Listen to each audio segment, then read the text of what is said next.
Okay?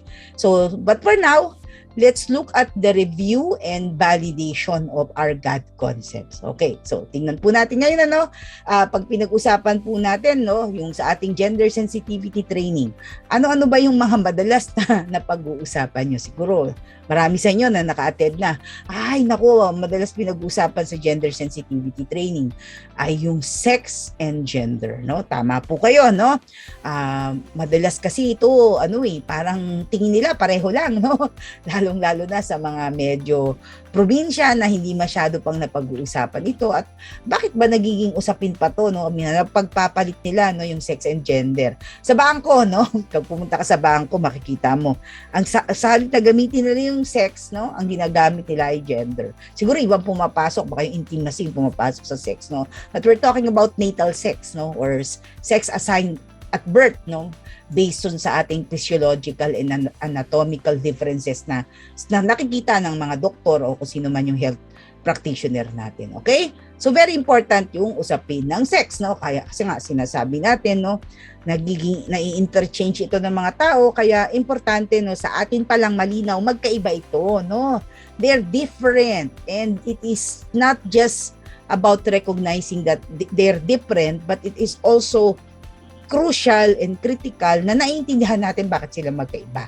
So pag pinag-usapan natin yung sex, no, nakikita natin of course yung mga differences between people, no, na pinanganak na babae, lalaki, at hindi lang po yun babae at lalaki, no, kasi meron din tayong tinatawag na intersex. So ito yung mga sex assigned at birth, no? Kapag sinabi po nating sex dito, these are yung ating natal sex assigned at birth, no?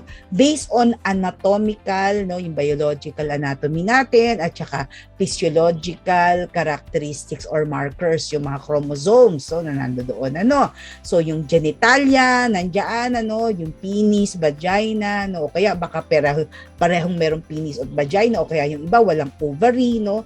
May mga ganyan. So yung mga factors na to, ito yung ginagamit ng ating mga medical practitioners, basically yung ating mga doctors, to determine na, ay, ito, babae ito, no? Kaya siya boy pagdating sa ating authenticated birth certificate. O girl, no? Minsan, no?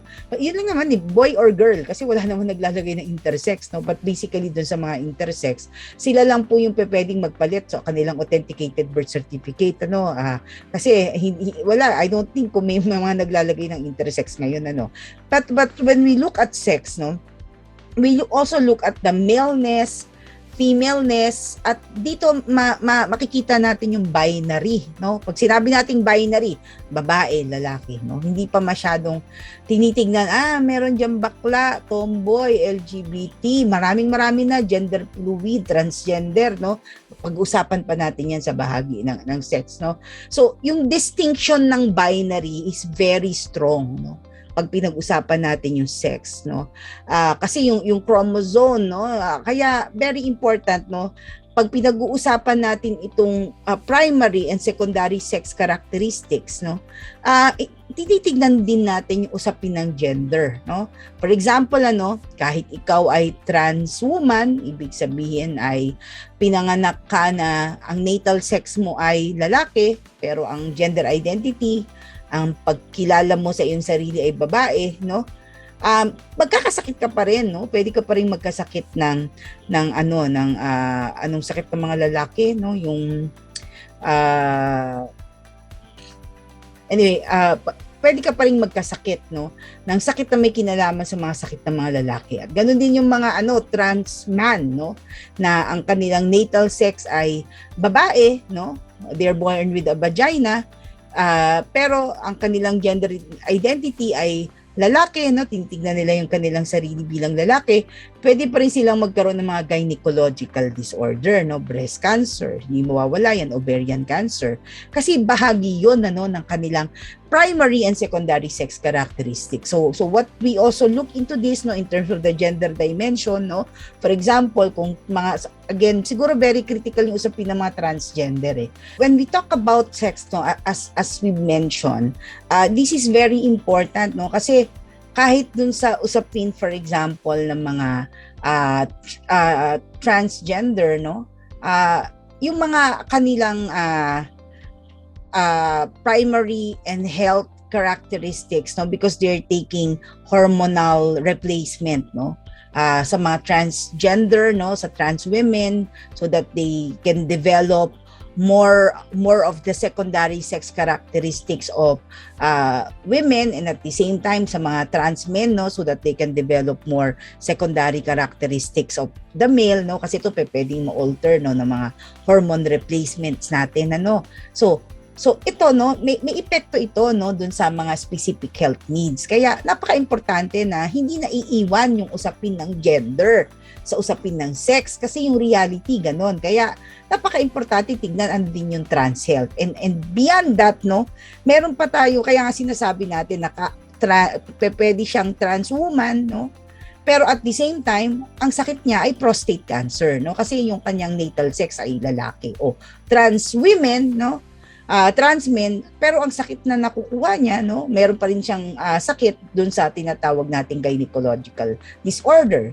So again, no, paano kung sakasakaling they're taking hormonal replacement therapy at ayaw nilang mapigil yon at meron palang health consideration, pero again, yung gender norms ay hindi gano'n, ano, iba yung epekto, no, ng gender norms, ay pwedeng sinasidetrack or hindi sila pinag-uusapan. So yung kanilang specific healthcare needs, no, at yung mga behavioral health concerns, it can lead to higher risk of developing health concerns, no. So very important na yung access to healthcare ay nako-consider sila.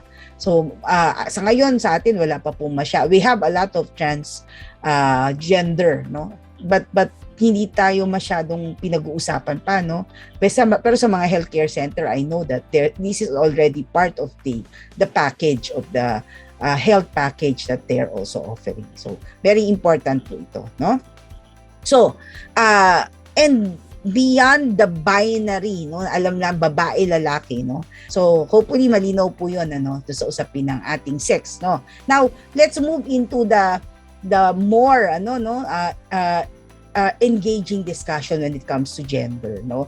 So kapag pinag-usapan na natin yung gender, we're now looking at, various identities. Hindi na lang siya babae, lalaki o intersex, no?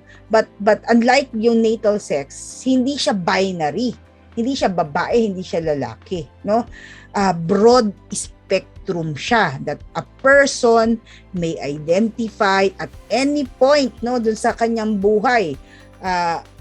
Kung siya ay may feminine, masculine, no? May mga bata na nung bata ay parang, uy, I remember that, ano, sa mga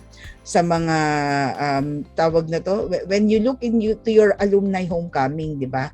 Syempre nung bata kayo, ay itong may kaklase ako na parang bakla siya o tomboy siya, no, nung araw. Pero ngayon, makikita mo na ko ito aming bakla, no, na pala siya, no. May asawa na, may anak na, so we have that, no, may changes talaga. Kasi yun yung lumalabas sa pag-aaral, yung gender identity ng isang tao, no, including yung sexual orientation ng isang tao, ay nagbabago siya, no. Kaya spectrum, no, pagdating sa gender. Kaya doon po sa mga naglalagay ng gender sa kanilang form, dapat po malinaw sa inyo, no, ano ba yung tinatrack ninyo pag sinabi mong gender LGBT, no, kasi bahagi, no, tinatrack nyo ba yung trans gender, for example, no, sa health, sa DOH, no, meron po silang ilang programa kung saan nakikita nila yung prevalence, health seeking behavior. So they're tracking trans women or they're tracking all trans men, including men having sex with men, yung MSM, no. So may mga dahilan bakit natin tayo nagtatrack, kung eskwelahan tayo, no, if we're considering gender friendly spaces, if for tourism, no. Again, no, kung bahagi ng turista natin yung mga non-binary group, napaka-importante rin na natatrack natin sila.